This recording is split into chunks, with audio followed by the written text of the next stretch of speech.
Hello, Bacho. Let's read a given question. The question says from a station X, a train starts from rest and attains a speed of 54 km per hour in 10 seconds.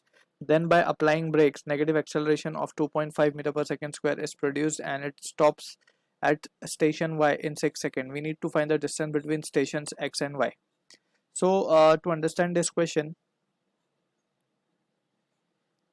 we need to understand about the concept of equation of motion.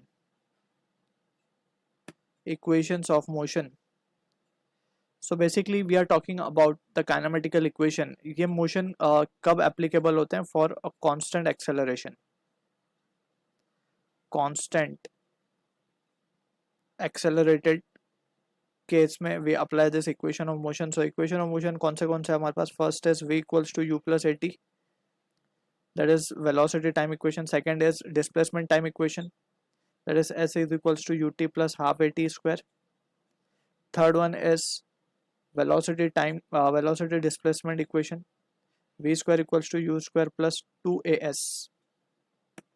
So this equations can be applied for a case of uniformly accelerated motion. अब यहाँ पे terms जो है that is we need to be clear with. V is final velocity, u is initial velocity, a is acceleration, t is time, s is displacement. ठीक है, तो अब जो situation given है हम उसको analyze करते हैं. Let's suppose ये हमारा station x है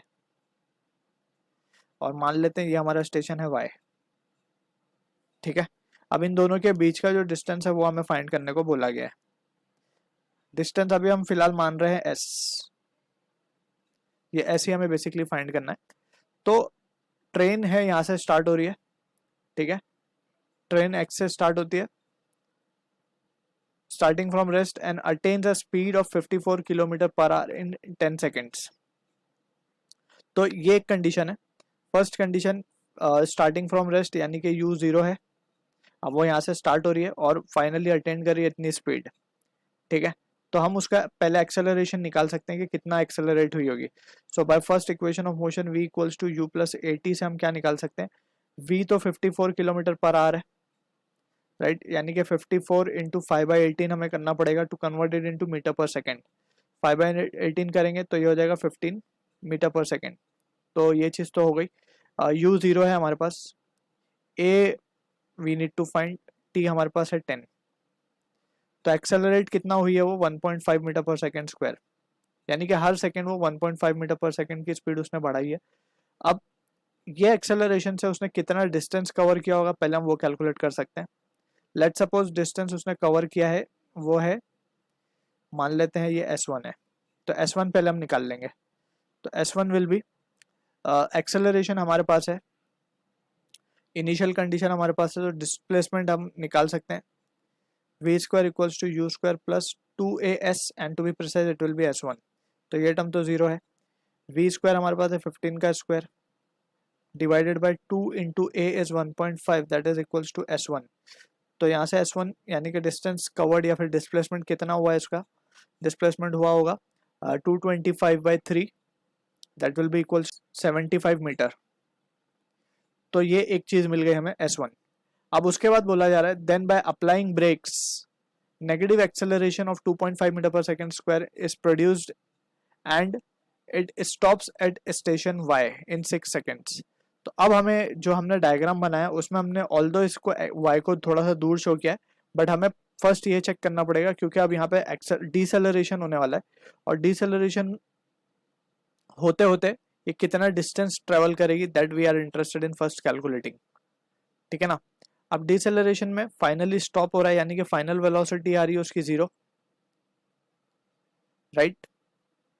initial velocity will be 54 kilometre per hour क्योंकि यहाँ से वो डिसेलरेट होगा. सो इनिशियल वेलोसिटी हम क्या लेंगे? It will be v i बोल देते हैं इसको, let's say for the second case, right. So यहाँ से अब हम क्या, हमें डिस्प्लेसमेंट कितना आने वाला है उसका वो हम कैलकुलेट कर सकते हैं. तो अगर हम देखें ध्यान से तो we can write v square v f का square will be equals to v i का स्क्वायर माइनस ऑफ 2as.